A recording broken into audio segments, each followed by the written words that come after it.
नमस्कार। बोल आजाद न्यूज में हम आपका स्वागत करते हैं।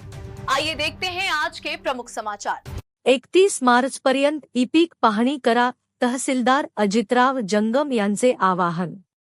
नांदुरा प्रतिनिधी। रब्बी हंगाम 2026 साठी शेतकऱ्यांनी आपल्या शेतातील पिकांची ई-पीक पाहणी 31 मार्चपर्यंत पूर्ण करावी, असे आवाहन नांदुरा येथील तहसीलदार अजितराव जंगम यांनी केले आहे। अंतिम मुदतीची वाट पाहता शेतकऱ्यांनी त्वरित मोबाईल ॲपच्या माध्यमातून पिकांची नोंद करावी, असे प्रशासनाकडून स्पष्ट करण्यात आले आहे।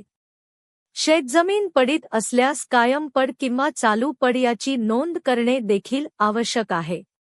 7/12 उतायावर अचूक पीक नोंद राहण्यासाठी ई-पीक पाहणी महत्त्वाची असल्याचे महसूल विभागाने सांगितले।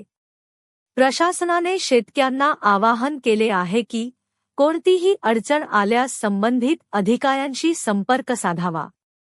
अधिक माहितीसाठी हेल्पलाईन क्रमांक 02025 712 712 उपलब्ध आहे।